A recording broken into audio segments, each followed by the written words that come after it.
At Verizon, anyone can trade in their old phone for a new one on us with Unlimited Ultimate, which means everyone in your family could get a new phone and stay on your family plan, keeping you close. Hey, Mom, you seen my toothbrush?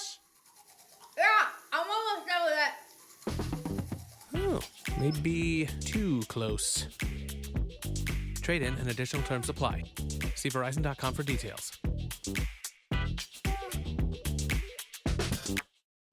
Fancy a cozy night in this Christmas? Why not try the award-winning Super Value Signature Tastes range of cured meats, cheeses and relishes? Our award-winning Irish suppliers ensure only the finest food makes it onto your festive sharing boards. Order online at supervalue.ie and we'll deliver everything you need for the perfect night in straight to your door. Share the magic this Christmas with Super Value online shopping. This Christmas, you've reached out and connected with your loved ones when love matters most. Putting a smile on their faces and sending from the heart. You've sent love all over Ireland and all around the world too. So from all of us at An Post, we're wishing you and yours a Merry Christmas and a Happy New Year. An Post, for your world.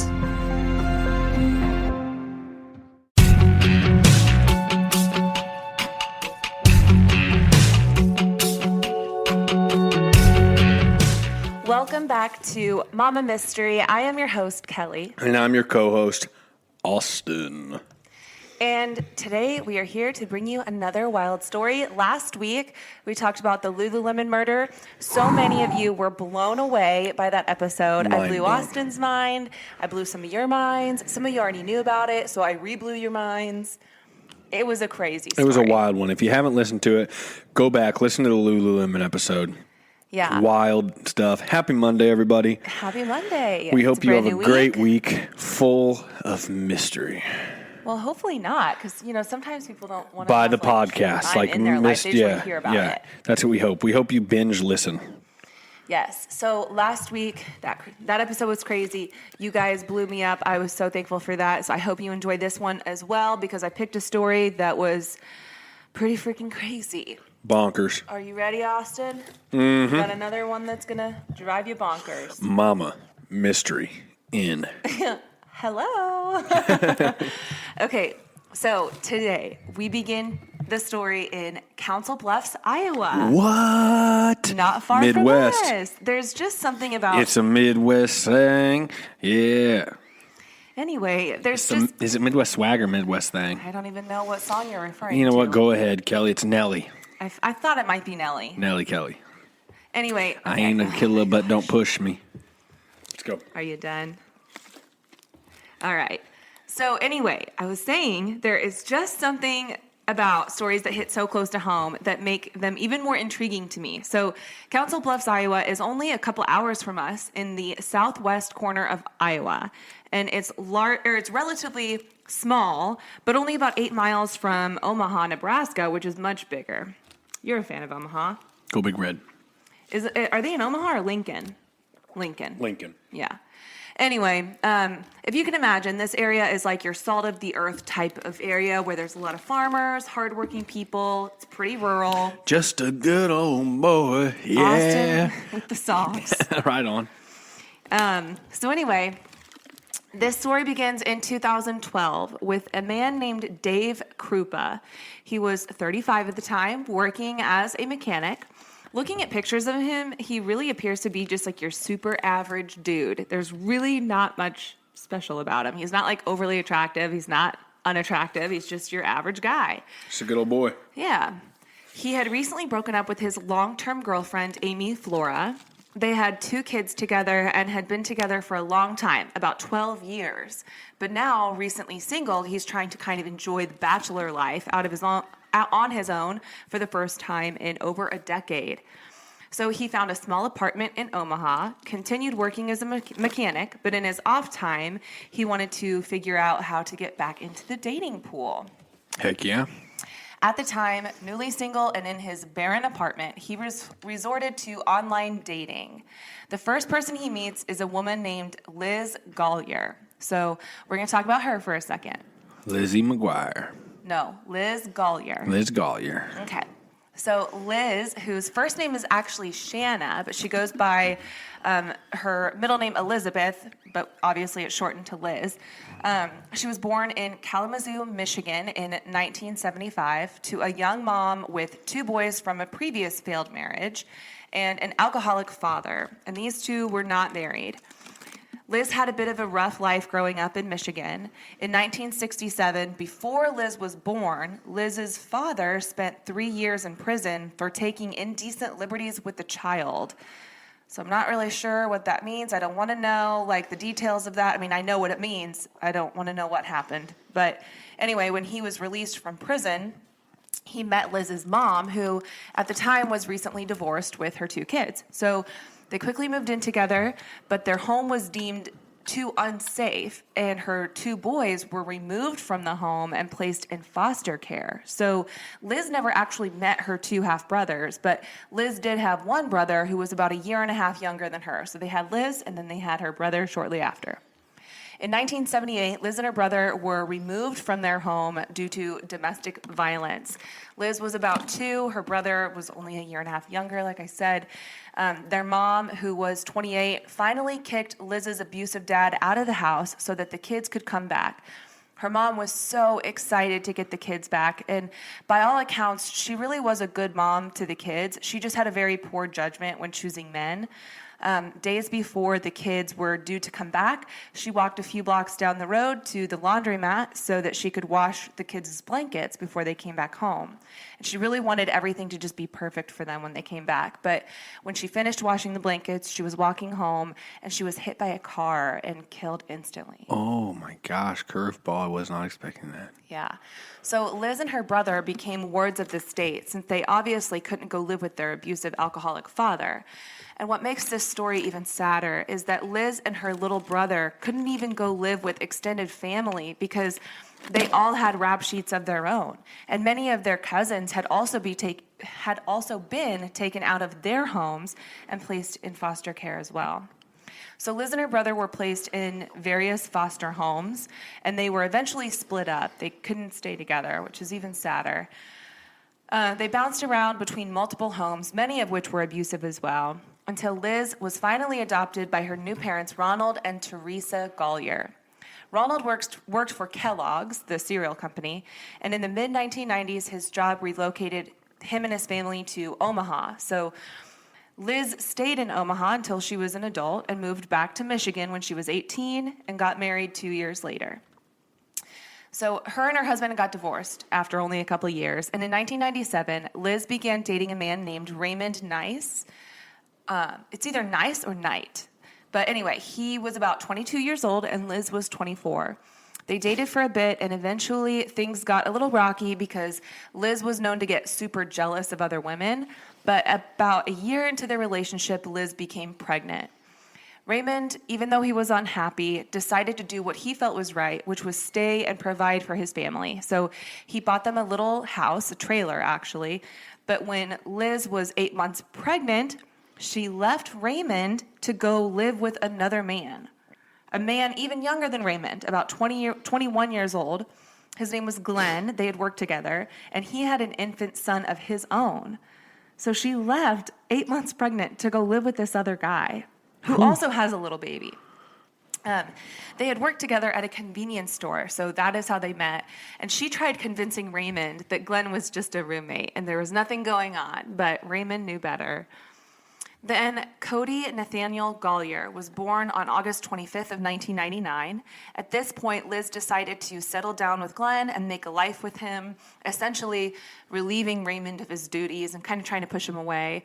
Raymond tried to see his son, but his visits with Cody became less and less frequent. Meanwhile, things at home were super stressful because Cody was a colicky baby. And a colicky baby under any circumstance is incredibly stressful. But when you add on the fact that money was super tight and they had another infant in the home, this was just becoming like a super tense situation. Mm-hmm. Their shifts at the convenience store were opposite shifts, so they rarely spent time together, and it left only one of them at home at a time to take care of these two babies. On the morning of January 29th of 2000, Liz went to work after getting Cody ready for the day. But later that day, she got a call saying that her 5-month-old son was being rushed to the emergency room. When she got there, they told her that his prognosis was poor and that he needed to be transferred to a hospital with a better trauma response team. Early the next morning, Cody passed away from a hemorrhage in his brain, which was later found to be caused by shaken baby syndrome. Ooh. Later that morning, Glenn was arrested and charged with second-degree murder, and he was only sentenced to 8 to 20 years in prison. Oh, my gosh. Yeah. And that's a, unfortunately, super common thing. People shaking little babies because they get so frustrated. Just set the baby down and go outside. Leave the room. Leave the room. Because it Do can what be you gotta insanely do. frustrating. But Absolutely. Just, And I've been there. You can't do it. I had 2 babies back to back. They're Irish twins, only 12 months apart. At times it felt like I had twins. And when one was sleeping, the other wasn't sleeping. And there were times when I remember getting so overwhelmed, feeling so stressed, but it never crossed my mind to hurt the baby. You just set them down and you go outside and you catch your breath, or you call, you phone a friend, you call a family member, you call somebody to come and make sure the baby's safe. Or if you really feel that at the end of your rope, take the baby to a fire department, a school, a safe drop-off where you can just drop off the baby and know that the baby is safe. Anyway, that's my tangent. It never got like that with us, but... Oh my gosh, no, of course not. No, I mean, there were times, yes, I would go outside because I feel like every mother has had that moment where she's just like, oh my gosh, I'm too overwhelmed, I need to breathe. And you just go outside for a second. But you don't shake the baby, come on. Not the good thing to do. Come on. Anyway, after his sentencing, Liz moved back to Omaha to create a new life for herself.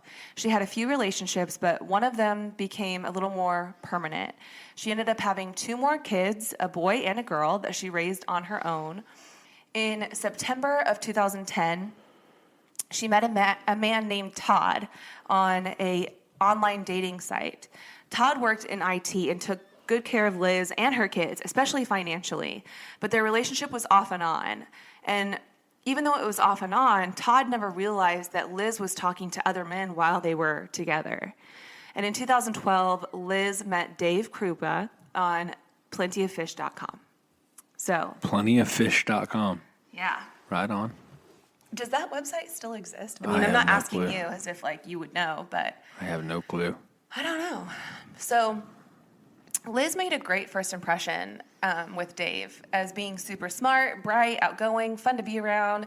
Liz and Dave got along really well, and Dave enjoyed spending time with her, but he made it very clear that he was not looking to commit to anyone just yet. He was very upfront about that, and I can respect anyone who's very open and honest about their promiscuity. At least you're honest about it.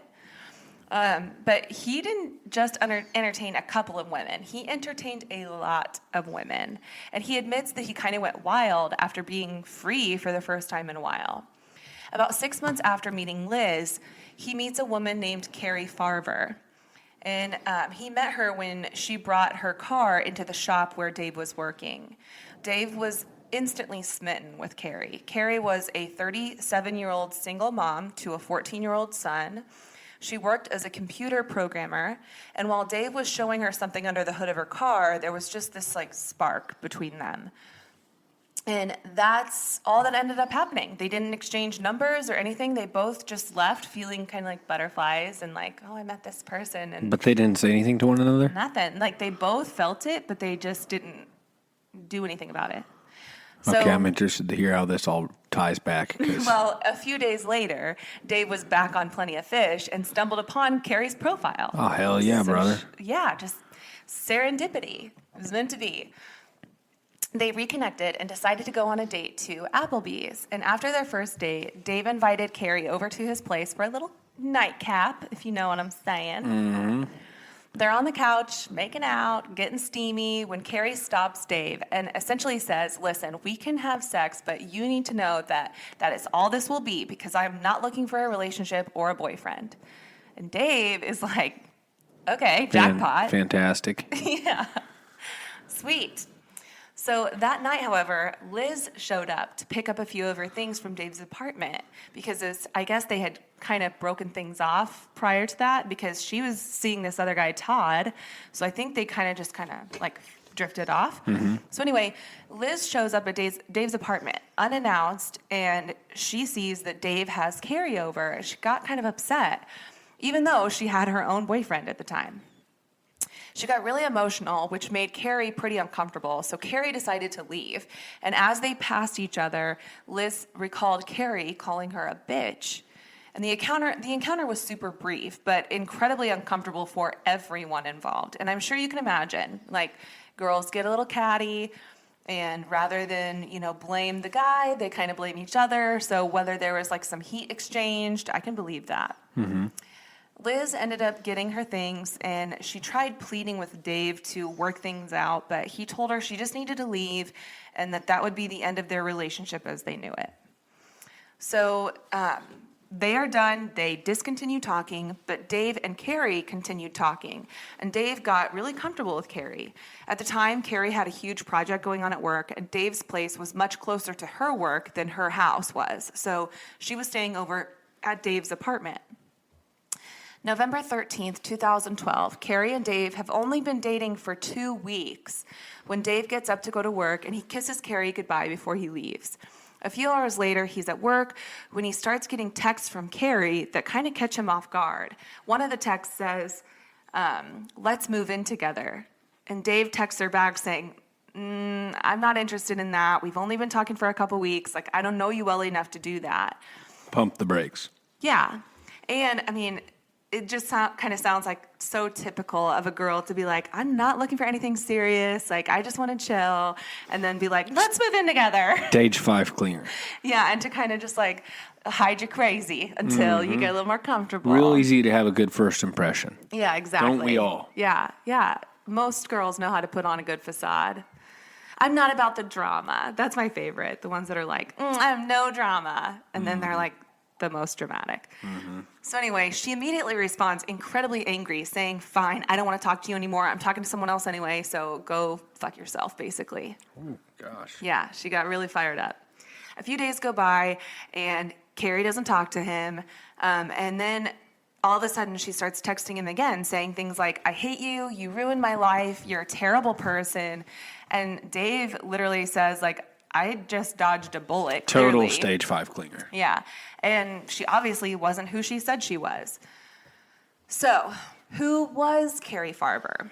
Well, Carrie Farber grew up in a small town called Macedonia, Iowa.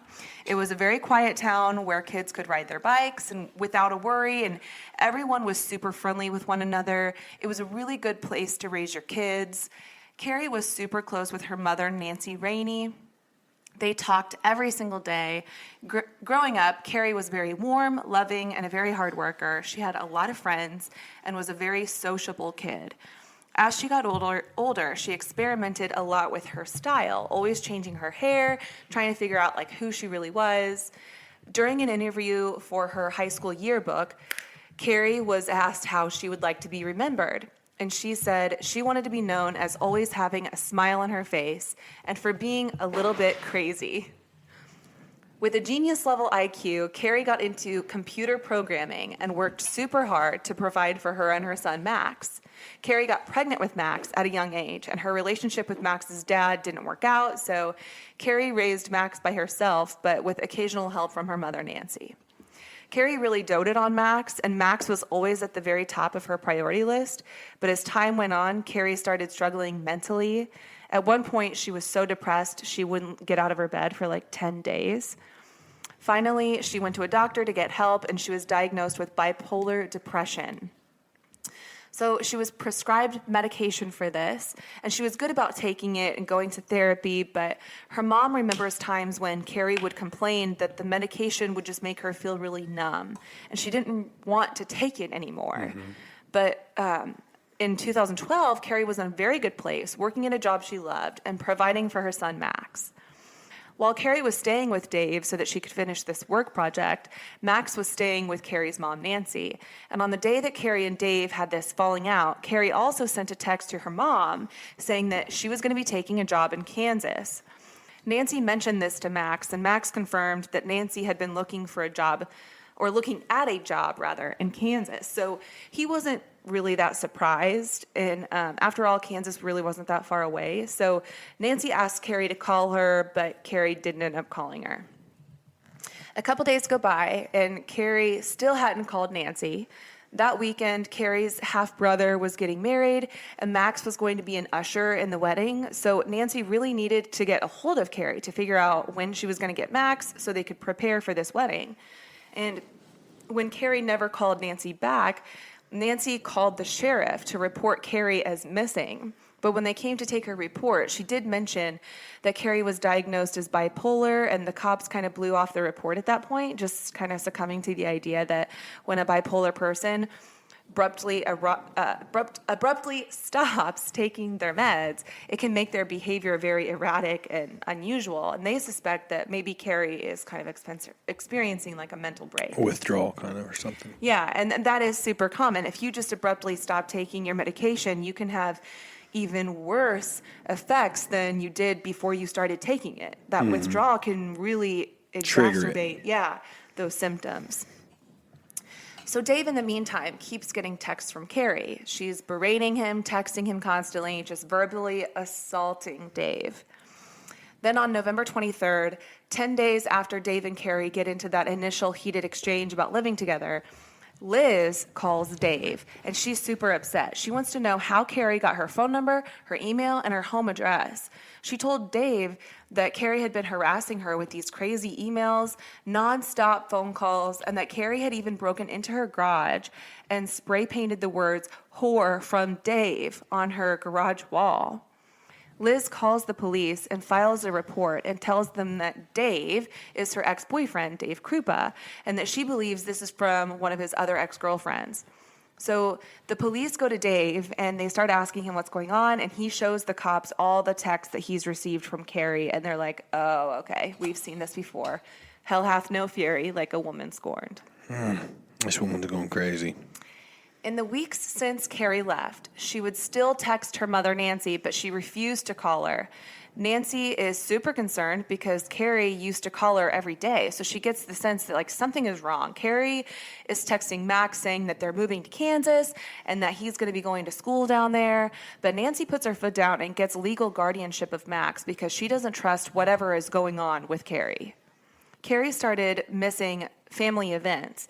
She missed her own birthday, her son's birthday, Thanksgiving, and Christmas. But the final straw on the camel's back for Nancy was when Carrie's father died, and she didn't even come to his funeral.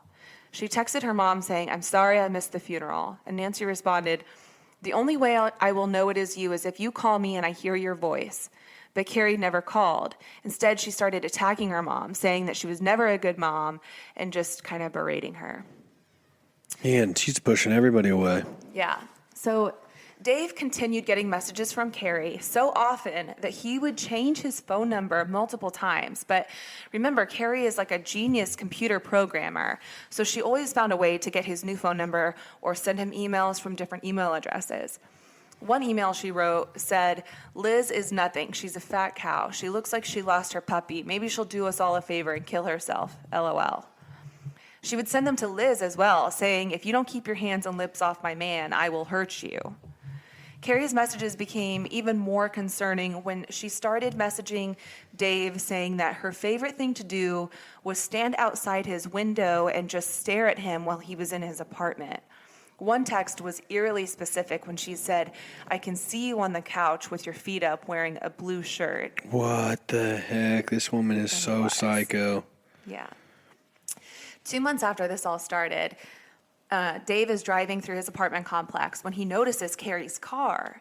He noticed it and he recognized it from when he worked on it a few months prior when he and Carrie met. It was a black Ford Explorer, so he took a picture of the back of the Ford Explorer so he could get the license plate, and he sent it to the police. Police impound Carrie's car, and as they're going through it, they're looking for any clues as to like where Carrie might be when they find one perfect fingerprint on an Icebreaker's mint container. But they can't match the fingerprint in their database, so the fingerprint essentially leads to nothing. 5 months go by since Carrie's mom, Nancy, has heard from Carrie when she gets a phone call from a homeless shelter saying that Carrie is there and she wants Nancy to come and get her. But when Nancy arrives at the homeless shelter, Carrie wasn't there. She was never there. Carrie's friends also start getting texts from Carrie saying that she ran off for a while, but she really just wants to come home. But these friends could never get Carrie to actually commit to meeting them anywhere.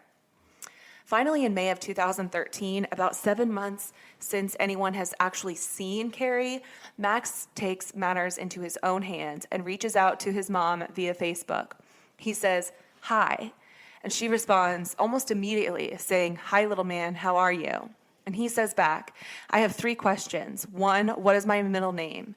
2, what was our first boxer's name? 3, who was my best friend as a little kid?"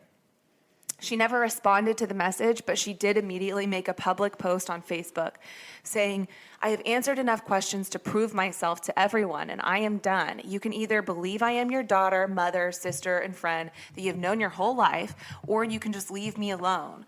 I have proven myself over and over, and I am done. I left on my own free will, and I am sick of everyone giving me a hard time for what I needed to do. I am not missing. I just don't want to come home right now. I am a grown woman, and if I feel like leaving home, I have the right. I asked my son Max," and then in parentheses, Maxwell James, so she knew his middle name, "to come with me, but you didn't want to. So when I am ready to come back home, I will. I am sorry for everyone that I've hurt. I know I have upset some of you, but I needed to do this for me. Sorry, and I hope someday you can forgive me. I love you all very much, but I need some time to sort things out." So the emails and texts to Dave and Liz continued coming, and it became so traumatic for both of them that it actually kind of brought them closer together, and they started dating again. They'd even started getting messages at the same time while they were together, and they started referring to her as Crazy Carrie. So there were multiple times they would be sitting on the couch, and both of their phones would go off right at the same time, receiving messages from Carrie. And the messages from Carrie get even more insane when she emails Dave a picture of a woman in the trunk of her car, tied up with duct tape over her face, but like you can't quite see her face. She says that it's Liz and that he needs to call Liz and tell her that he doesn't want to be with her anymore if he wants Liz to live. He immediately calls Liz's phone, but Liz answers and is totally dumbfounded because she's not tied up in the trunk of a car, and they just laugh it off as another Crazy Carrie moment. It's August of 2013 when Liz calls Dave, frantically telling him that her house is on fire. Thankfully, her and her kids weren't at home, but her pets, 2 dogs, a cat, and a pet snake, were all at home and perished in the fire. 2 months later, Dave's work is vandalized when Carrie allegedly showed up and spray painted "Dave Beats Women" on the wall in bright orange paint, and it's facing the main road where everybody drives by and can see it. Dave and Liz, while they're kind of dating again, are still not like mutually exclusive, and Dave is still entertaining his dating profile. One of the ladies who spent only like 5 minutes checking out his profile started getting messages from Carrie.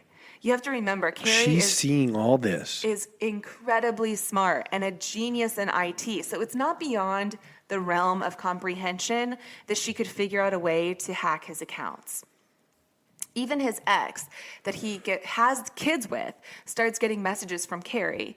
And this was just a poison that Dave could not get rid of, a poison for which there seemed to be no antidote. It was infecting his entire life. He even, he got to a point where he had so much trouble trusting people. Like, this affected his entire life. All of his relationships, his friendships, his work. Rightfully so. Yeah, and he kind of just had to learn to live with it because there was nothing he could do. Right. In Omaha, the police were familiar with Carrie Farber as being a stalker and suspected arsonist. But back in Iowa, which is only 10 minutes away, I don't know if I said that earlier, but Council Bluffs, Iowa, and Omaha are like 8 miles apart. So back in Iowa, Carrie was considered a missing person, and over 2 years had gone by since anyone in Iowa had physically seen Carrie. So 2 detectives, Jim Doty and Ryan Avis, take over the case, and they both take an interesting approach. One was going to treat the case as if Carrie was alive, and one was going to treat it as if Carrie were dead. And they were both going to try to prove their case to see if they could come up with a resolution. The first red flag to them was that Carrie's bank statements show no activity since she left.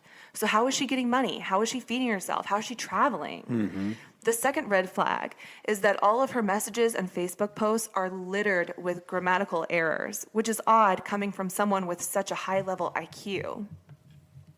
So these detectives start going through the past case files and realize that they need more information. Back in 2013, they asked Dave and Liz to hand over their phones so they can go through all the data and see if they can get to the bottom of where the messages were coming from. And at this time, they were both considered just victims. But while they were going through these files now, with a fresh set of eyes and a different perspective, they find more things that catch their attention. They come upon a picture of Carrie's car. It's a picture of the back of her Ford Explorer showcasing the license plate. But after finding the metadata of this picture, they realize it was taken about a month before the car showed up in Dave's parking lot, when Dave took a picture of it and sent it to police. So I think originally when they saw that picture, they assumed this was the same picture that Dave had sent whenever he sent the picture to police and found it in the parking lot. But the metadata proved it was actually taken a month prior. Then remember that picture that Carrie sent Dave of a woman who was supposed to be Liz in the back of Carrie's trunk? Well, they found that picture too, and the metadata proved that that picture was actually taken with Liz's phone. So they realized Liz had actually put duct tape Carrie on her own Oh my mouth. God, I just got the goosebumps. Liz is Carrie. Holy cow. Oh, I'm mind blown. This is like the Lulu episode. Yes. What the heck? This crazy woman. So where's Carrie? Keep going. Okay, so they realized Liz had actually put duct tape on her own mouth, crawled into the back of her car, And set a took the selfie timer. picture. Oh my gosh. Liz is officially a suspect in the detective's eyes. They reach out to Carrie's mom and let her know that they believe Nancy and they believe something She weird is going on. killed Carrie. Oh my God, I'm on to her. It only took me the whole episode. Well, hey, that's how I set it up, though. I mean, that's how it went on for years. Right. That's why I write these the way that I do. I want you to feel the same way everyone did at the time. This took years. The Lululemon case took, it was all over the course of 7 days. This took the course of like 2 to 3 years. Everybody's looking for this Carrie. Yes. Oh my God. Okay, keep going. I want to hear more. So they reach out to Carrie's mom and they tell her that they believe something weird is going on. And finally, Nancy feels like the authorities are taking her seriously. She lets them in on some of the weird behavior from who was allegedly Carrie. And one of the things she tells them was that there was a time when Carrie texted Nancy asking Nancy to go let some people into her apartment who were going to buy her furniture. Carrie couldn't be there, so she was asking Nancy to go let them in. Carrie even sent her mom a picture of a check from the buyers of the furniture, and the check was signed Shanna Gollier, which is Liz's real name. And this check was dated November 14th, 2012, one day after Dave last saw Carrie and kissed her goodbye in the morning. So lastly, remember that fingerprint on the Icebreakers mint case found in Carrie's car? It was a perfect match with one of Liz's fingerprints. So Liz had been in Carrie's car. Oh my goodness. So they go to Dave and they tell him that they suspect that Liz has been impersonating Carrie this entire time. And Dave is just blown away. Doesn't believe it. Understandably. He's really skeptical. And I don't blame him because this has Right. been a long time. He has even, reconnected with Liz. They've gotten to a point where like they have a close relationship, and he even felt bad for bringing Carrie into Liz's life because it was causing her so much pain. Let's not forget, her freaking house burned up in a fire with her 2 dogs, her cat, and her pet She snake was inside. committed. I mean, The only thing that deserved to die in the house was the snake. Anyways, go oh ahead. gosh, Austin. I mean, I don't disagree, but I got peed on my ass now. It's a joke, everybody. I thought you said you got peed on your ass. No, I got peed on my ass now because I said a snake died. Should have died. Geez. Anyway, yeah, Just I'm not a a joke. huge snake fan, but that's just me. Man, a snake is a pet, not my life. Yeah. Anyway, so meanwhile, while this is all going on, Liz walks into the sheriff's office to file a harassment report. And I think she started to suspect that maybe they were onto her, so she was like trying to throw them off her tracks by suggesting it was actually Dave's ex, Amy Flora, the mother of his children, who was pretending to be Carrie the whole time. So Liz is trying to say, like, actually, maybe it wasn't Carrie because, it wouldn't make sense since they only talked for 2 weeks, but it would make a lot more sense because Amy and him talked for 12 years. So now she's kind of like trying to redirect the attention. Before they ever suggested that they thought Liz was impersonating Carrie, Liz tried to get one step ahead by saying she thought Carrie was being impersonated, but by another one of his exes. So Detective Avis goes to Liz's house to ask her questions about this harassment case and never once tells Liz that he's onto her because he wants her to feel comfortable with him, and it works because by the end of their conversation, he asks Liz if he can have her phone to download all the messages she has, and she consents. And she has no idea that this will not only download the current information on her phone, but anything that has been deleted as well. Uh-oh. Liz also confides in Detective Avis that a 9mm handgun had been stolen from Dave's closet and that she believed Amy Flora had stolen it. So the very next day, it's December 5th, when police receive this call, and I'm going to play it for you on the phone. What's the address of your emergency? I've been shot in the leg. You in the park, ma'am? I'm in one of the parking lots on the left-hand side. I have a little red Toyota, and I'm laying next to it. Okay. Is the assailant still nearby? I don't think so. I took on burning. Okay. How many people were there? Oh, I don't know. I only heard one. Do you know if it was male or female? Female. Is there more than one wound? I think it was one. They shot off a couple shots. They only hit one, I think. My favorite way to spill some blood. Oh, Jesus. Okay, so I apologize for the dramatic music, but that was the only clip I could find, and it was actually from a Snapped episode, so it's got all that dramatic music in it, and it was, of course, like chopped up, so I did my best, but that was the 911 call of Liz calling to say that she had gone to a park. It was actually a super popular park called Big Lake Park, and she had come to the park to clear her mind when she says a woman came up behind her and shot her in the leg. Initially, she said she didn't know who shot her, but then she later said she believed it was Amy Flora. I believe she shot herself.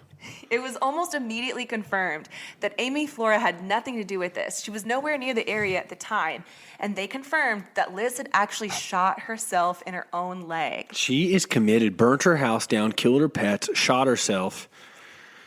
Yeah. My goodness, lady. So just flee. Just stop. Just stop. Yeah, well, that would be the behind. number one thing to do, is stop. Yeah, stop a long time ago. Like, Never Jesus do it. Yeah. Christ. So the data from Liz's phone comes back, and it's been found after thousands of hours of scouring her data analytics that Liz had signed up for tons of various email accounts, all claiming to be Carrie. She had also signed up for an app that would allow her to create a text message to be sent at a later date and time. So anytime she was with Dave and they would both get a message from Carrie, it would actually be from Liz, crafted earlier that day. And then she plays the, oh my gosh, Oh my gosh, look, I got one text. too. Look, my phone was sitting on the table. I wasn't even touching it. What in the world? Yeah. 2 weeks after Liz was shot, detectives bring her back in to do some questioning about a missing person, Carrie Farver. She walks in quite well for being shot in the leg 2 weeks prior. But anyway, they ask her if she has any idea of anyone who may have wanted to hurt Carrie. And Liz says she doesn't know Carrie well enough to know anything like that, but she says that if anyone would have any reason to be possessive over Dave, it would be the ex that he was with for over 12 years.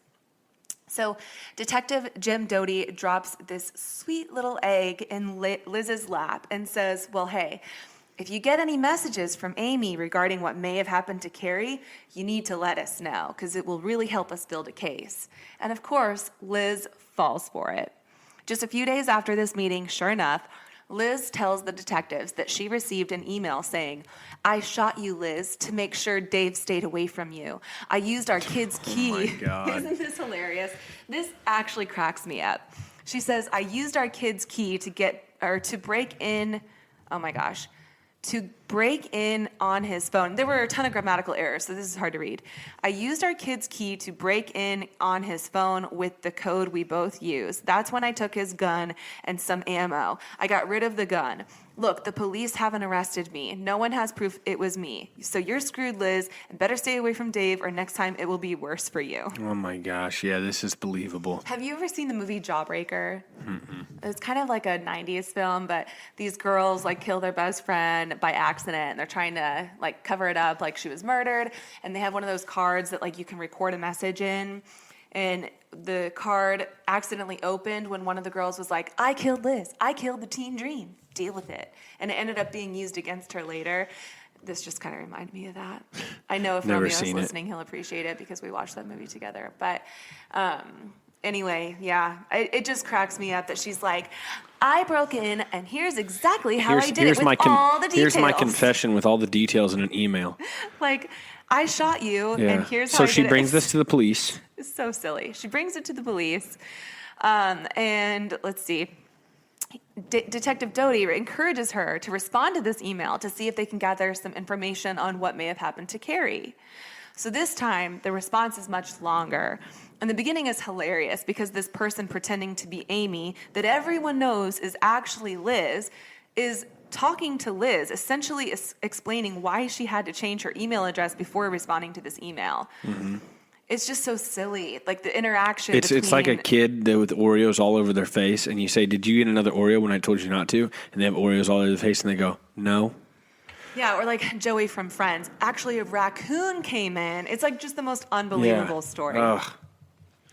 So anyway, the response is so long, I'll just include the most pertinent parts, but it says, "I did meet up with Carrie at a local place here in Council Bluffs. I have family that won't let me go to jail. So when I met crazy Carrie, she would not stop talking about Dave and him being her husband. She tried to attack me, but I attacked her with a knife. I stabbed her 3 or 4 times in chest and stomach area. I then took her out and burned her. I stuffed her body in a garbage bag with crap. She was carried out to the dumpster probably when Dave took out my garbage for me."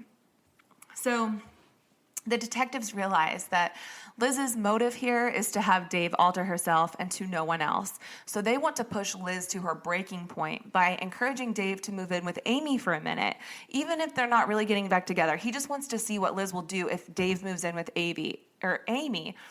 And sure enough, Liz loses her mind. She calls the police crying, saying it looks like the only person benefiting here is her, and that she gets to shoot somebody, kill somebody else, and she gets to be free because they won't arrest her. So this prompts even more detailed confessions from Amy via email, and one of them declares that she killed Carrie in her own car. So this finally gives police something to look for. They had already examined her Explorer, but now they're like realizing, okay, we need to look a little deeper. Right. So they go back to Carrie's Ford Explorer, and when they pull back the leather or the fabric on her seat cushion, that's when they find underneath that there is a huge red stain, and it's confirmed to be Carrie's blood. So finally, they have more than just circumstantial evidence to actually formally accuse Liz of Carrie's murder. They bring her in on a warrant for an unpaid traffic ticket and begin questioning her about Carrie. They confront her with the evidence that her fingerprints are in Carrie's car and that the IP addresses of all those email accounts point back to one person's house, and it's Liz's house. She is super defensive and cold in her denials, and she has no idea that while she's being interviewed, detectives Doty and Avis are actually at her house conducting a search warrant, and they find Carrie's digital camera and camcorder that Liz stole from Carrie's house. They also got an old tablet from Dave that Liz had put one of her SD cards in from her phone. They were able to find a ton of deleted information and pictures, including one picture that really sealed the deal for the prosecuting attorneys. It was the image of a bloody human foot that was in a state of decomposition, and on the foot was a tattoo, the Chinese symbol for mother, and it matched the tattoo on Carrie's foot that she got to honor her relationship with her own mother and her relationship as a mother to her beloved son, Max. So this was a tough case because it is essentially based on a lot of circumstantial evidence because there were no witnesses and there were no body. And it is incredibly hard to try a murder case without a dead body, but the jury appreciated the evidence and was able to use their common sense to find a verdict of guilt. And she was sentenced to life in prison, and she was also found guilty of arson, which rendered a sentence of 18 years to be served consecutively with her life sentence. So, Man, that was a wild one. yeah, Liz went above and beyond to prove that she was not the one responsible for the stalking, the harassment, the arson. And let's not forget the death of her own pets. That one really blows my mind. So she never fessed up. She still hasn't to this day.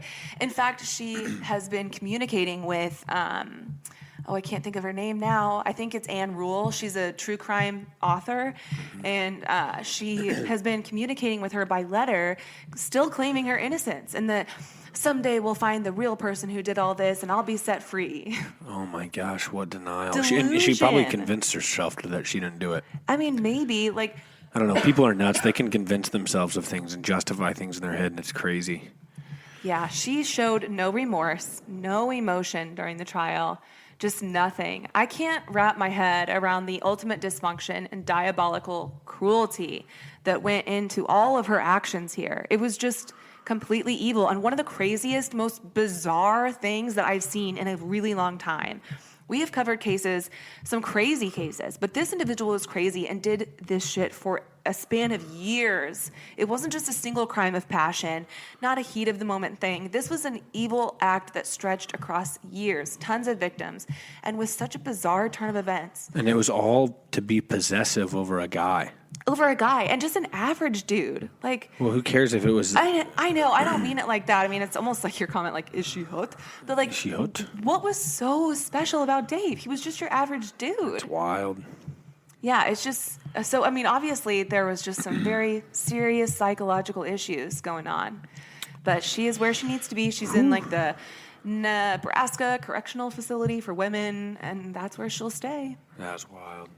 So we'll be back on Friday with another episode. Thank you so much for listening. And hey, if you were mind blown by this, screenshot it, put it on your story, and tag @MamaMystery on Instagram so we can know you watched it and hit you up. Yeah, I love it when you guys do that. It like literally makes my day. Yes. It makes me so happy. Helps us reach new listeners, which we appreciate, and it makes us happy. For sure. Have a good week, Mama Mystery out.